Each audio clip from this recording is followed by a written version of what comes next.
Hello everyone, कैसे हैं आप सभी लोग। आशा है कि आप लोग बहुत बहुत अच्छे होंगे। आइए प्यारे दोस्तों, आज के इस वैल्यूबल से सेशन की करते हैं शुरुआत। हम लोग 13 दिसंबर साल 2024 के हरियाणा करंट अफेयर इस पर्टिकुलर वीडियो में हम पढ़ने वाले हैं। आप सभी प्यारे बच्चों को Radhe Radhe.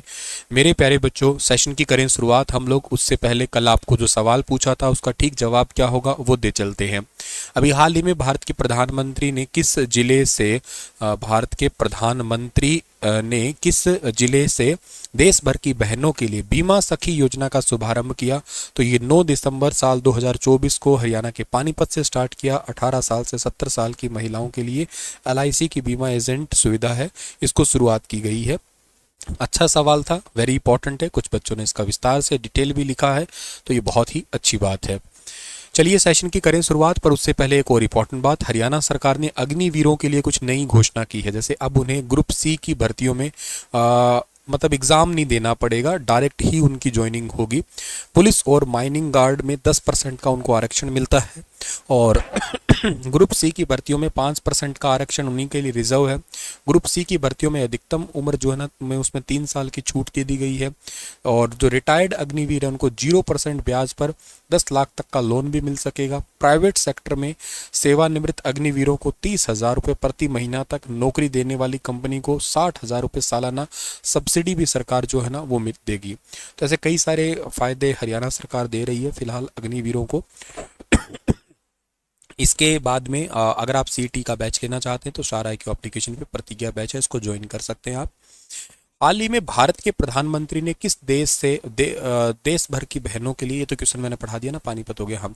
Power grid corporation of India limited और किस राज्य के साथ में स्टेट समझौता हुआ है, स्टेट CSR ट्रस्ट के बीच में एक MOU हुआ है। तो power grid corporation of India, जिसको हम लोग जो ना पावर ग्रिड के नाम से या PGC के नाम से जाना करते हैं, PGCI के नाम से, इसका और हरियाणा का भी रिसेंटली समझौता हुआ है। हरियाणा के मुख्यमंत्री और केंद्रीय राज्य मंत्री राव इंद्रजीत सिंह की उपस्थिति में गुरुग्राम के अंदर power grid corporation of India limited और हरियाणा स्टेट CSIR जो है ना, इसके बीच में CSR का ट्रस्ट है, इसके बीच में समझौता हुआ है। इस MOU के तहत होगा क्या, सेक्टर 14 के अंदर राजकीय महिला महाविद्यालय में 100 बिस्तरों वाला गर्ल्स हॉस्टल बनेगा। 40 कमरों वाला टीचिंग ब्लॉक बनाया जाएगा। साथ के साथ में IT, चिकित्सा और संगीत के उपकरण हैं वो भी दिए जाएंगे। इसका उद्देश्य है गुरुग्राम और उसके आसपास की लड़कियों को बेहतर शिक्षा सुविधा प्रदान करना और महिला सशक्तिकरण को बढ़ावा देना। हरियाणा शिक्षा बोर्ड के अभी हाल ही में नए चेयरमैन कौन बने हैं। तो हरियाणा शिक्षा बोर्ड के अभी हाल ही में नए चेयरमैन बने हैं पंकज अग्रवाल साहब। पंकज अग्रवाल को 10 दिसंबर को इनके लिए ऑर्डर जारी हुए हैं और शिक्षा विभाग के कमिश्नर और सेक्रेटरी के रूप में इनको नियुक्त किया गया है। स्कूल शिक्षा विभाग में यह चार्ज इनको अतिरिक्त तौर पर मिला है। ये अभी वर्तमान में हरियाणा में मुख्य चुनाव आयुक्त भी हैं। पंकज अग्रवाल हरियाणा कैडर के साल 2000 बैच के IAS अधिकारी हैं और मुख्य निर्वाचन अधिकारी का जिम्मेदारी भी इनको इसी ही साल मिली थी। जुलाई 2024 में ये हरियाणा के नए मुख्य निर्वाचन अधिकारी के रूप में नियुक्त किए गए थे। वेरी वेरी इंपॉर्टेंट है वैसे ये वाला पोस्ट, एग्जाम में आता भी है। और पंकज अग्रवाल को निर्वाचन विभाग में आयुक्त और सचिव पद की जिम्मेदारी जो है ना सौंपी गई थी जुलाई 2024 में। अच्छा, ये जो डिपार्टमेंट है मतलब हरियाणा शिक्षा विद्यालय बोर्ड जो है ना हमारा, इसकी स्थापना जो है ना कब हुई थी आपको याद है? आपको याद होगा 31 तारीख को हुई थी। कौन सी 31 को? 31 जनवरी 1969 को हुई थी। और कहाँ पे हुई थी? चंडीगढ़ के अंदर ये स्थापना हुई थी। फिर इसे 1981 के अंदर 1981 के अंदर जो है इसे कहाँ ट्रांसफर कर दिया गया था? 1981 के अंदर इसे भिवानी ट्रांसफर कर दिया था। और हरियाणा के अंदर जो है ना फिर ओपन बोर्ड कब से स्टार्ट किया गया था? तो ओपन बोर्ड जो है ना हरियाणा में स्टार्ट हुआ था 1994 के अंदर ओपन बोर्ड की शुरुआत हुई थी। इसके बाद में इसी HBSE बोर्ड ने 10th बोर्ड को जो है ना कब जोड़ा था, मतलब 10th क्लास का बोर्ड जो है ना एड ऑन किया था, इसने 1970 में ऐड किया था। और 12th क्लास का जो बोर्ड है ना ये कब ऐड किया था? 1987 में ऐड ऑन किया था ये। इसके बाद में हरियाणा विद्यालय शिक्षा बोर्ड ने सेमेस्टर सिस्टम स्टार्ट किया था साल 2006-07 में सेमेस्टर सिस्टम स्टार्ट हुआ था, जिसे बाद में बंद कर दिया गया 2016-17 में। ठीक है ना, 2016-17 में सेमेस्टर सिस्टम बंद कर दिया। और इसके अलावा हरियाणा राज्य के पहले शिक्षा मंत्री कौन है? तो हरियाणा राज्य के पहले शिक्षा मंत्री जो है ना, उनका नाम है चौधरी बंसी लाल। अच्छा, कमेंट में मुझे कोई बताएगा कि हरियाणा के वर्तमान में शिक्षा मंत्री कौन है? चलो, याद है तो आप कमेंट में लिख के जरूर बताइएगा। ऐसी चीज़ें तो जरूर लिखा करें आप लोग। और एक चीज़ और आप बता सकते हो मुझे कि चलो मैं ही बताता हूँ आपको कि हरियाणा की जो सबसे बड़ी आईटीआई है ना, वो कौन सी है? सबसे बड़ी आईटीआई तो ये तिंगाव की है। तिंगाव तिंगाव गांव की है, ये फरीदाबाद में पड़ता है, यहाँ की सबसे बड़ी है। और हरियाणा का पहला रक्षा विश्वविद्यालय मतलब sports university, sorry defence university जो है ना, वो कौन सी है? वो बिनोला के अंदर है। ये गुरुग्राम में पड़ती है। आ चुकी है पेपर में, कई बार आ चुका है ये, ठीक है। और हरियाणा का पहला आयुष विश्वविद्यालय, आयुष, ठीक है ना, ये कहाँ पे? आयुष यूनिवर्सिटी, ये कुरुक्षेत्र में। कुरुक्षेत्र में वैसे अभी गीता उत्सव चल ही रहा है, याद है ना आपको। और इसके अलावा हरियाणा का पहला सैनिक स्कूल, हरियाणा का पहला सैनिक स्कूल कुंजपुरा में, कुंजपुरा करनाल 1961 में, ठीक है, बना था। और हरियाणा की पहली हिंदी पाठशाला जो है ना, हिंदी पाठशाला हरियाणा की सबसे पहली 1914 में बनी थी। और ये बनी थी झज्जर के अंदर। झज्जर की रेणु शर्मा को भी रिसेंटली वो जो राष्ट्रीय गोपाल रत्न पुरस्कार भी दिया गया था, याद होगा आपको।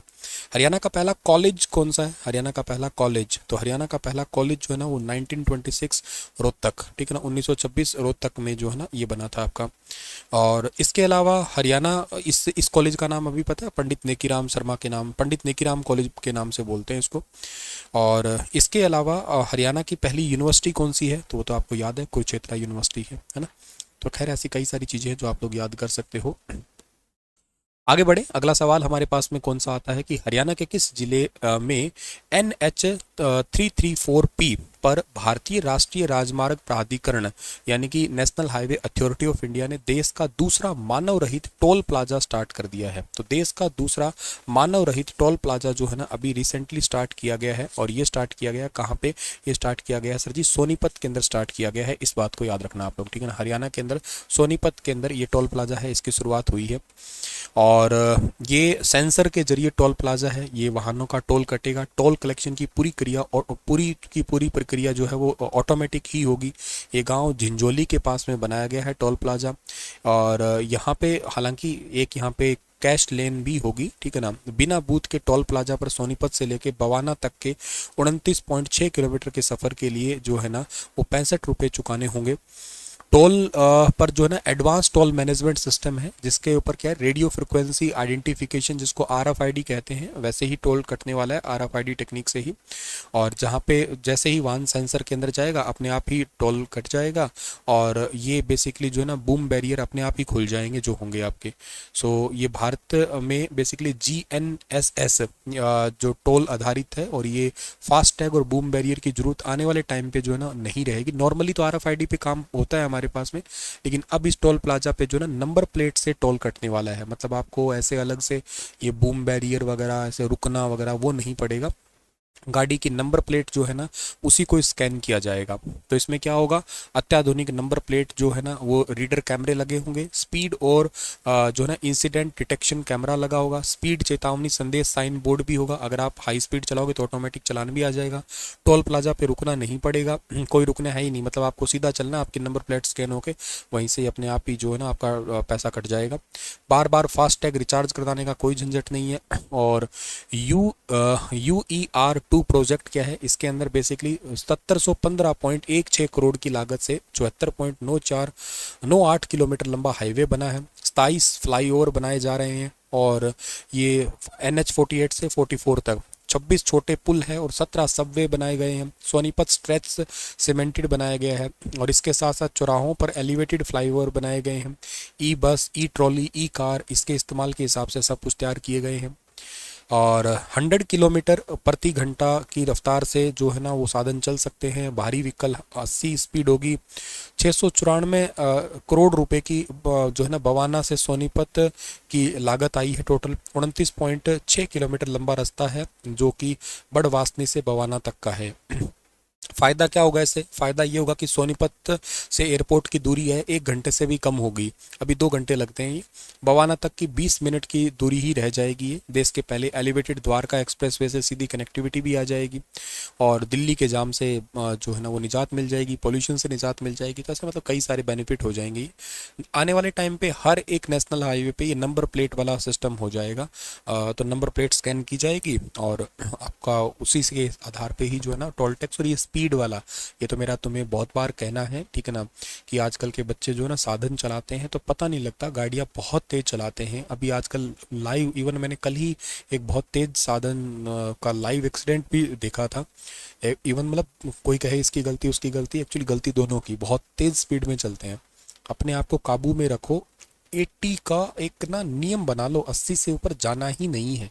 आपके पास कोई भी कार हो चाहे, ठीक है ना, आप 80 भारतीय रोड के मुताबिक 80 से ऊपर नहीं जाना। जरूरी थोड़ी ना है यार कोई कि कोई साधन ही आ गया, कोई कई बार जानवर आ जाते हैं कोई, ठीक है ना, चलते चलते कुत्ता बिल्ली बहुत सारे मतलब हो सकता है, तो आपको नुकसान होगा, ठीक है ना, जानवर को भी नुकसान हो सकता है।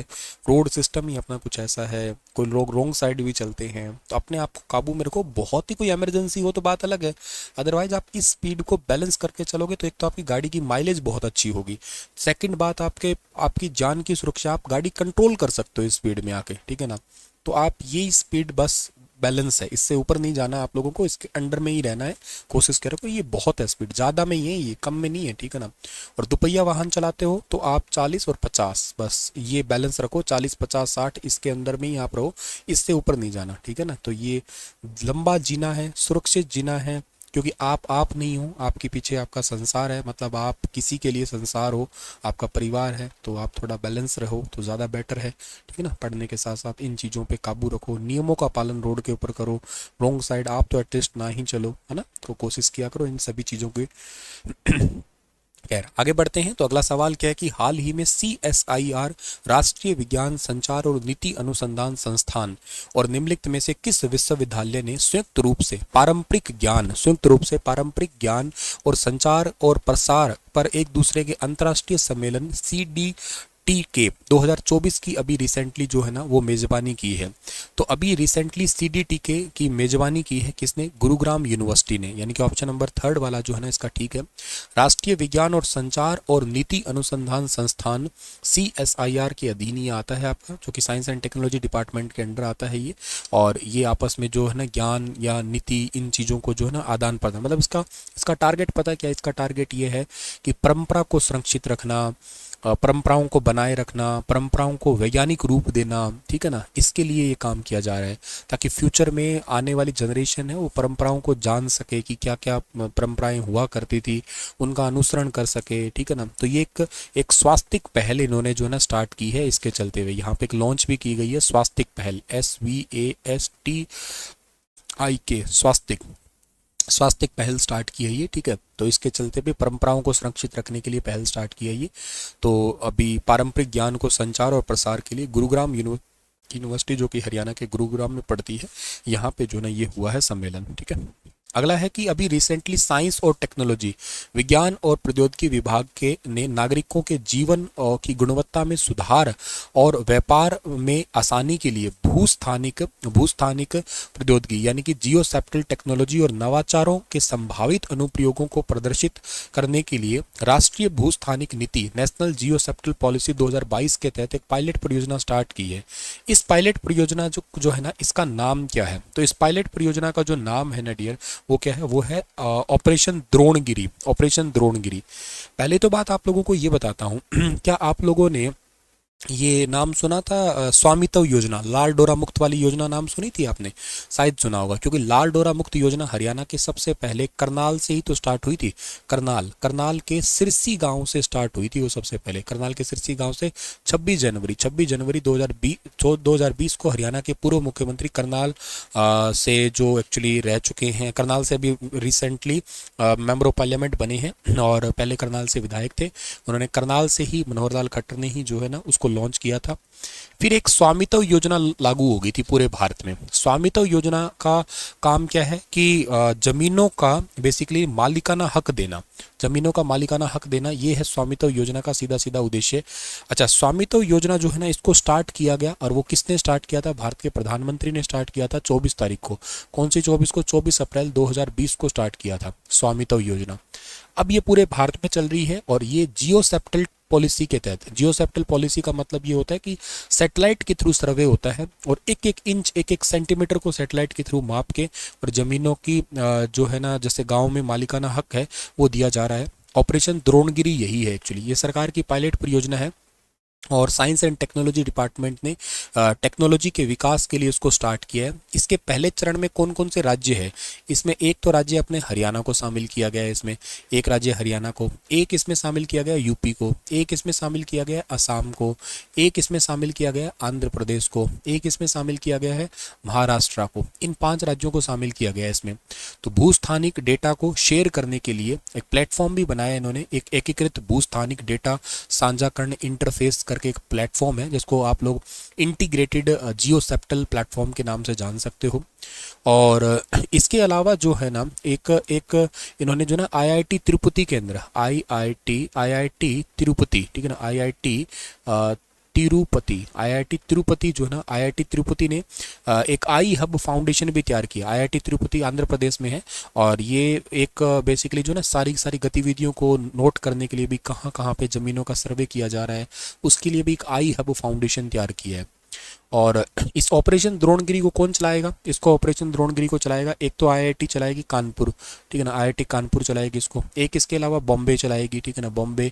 इसके अलावा और कौन चलाएगी? आईआईटी कलकत्ता, आईआईटी कलकत्ता जो है ना वो चलाएगी इसको। आईआईटी रोपड़, ये सारे के सारे जो है ना इसमें न्यू टेक्नोलॉजी का विकास करेंगे। तो मतलब ये सोचो कि अभी हमारा जो सैटेलाइट है उसके थ्रू ज़मीनों का सर्वे हो ही रहा है, इसको और अच्छा, बेस्ट या बेटर करने के लिए हम लोग ऑपरेशन द्रोणगिरी चला रहे हैं। ड्रोन सर्वे होंगे, जो हमारा जियो सैटेलाइट सर्वे होगा, सैटेलाइट सर्वे होगा, जिससे ज़मीनों के मालिकाना हक हम और बेटर दे पाएंगे।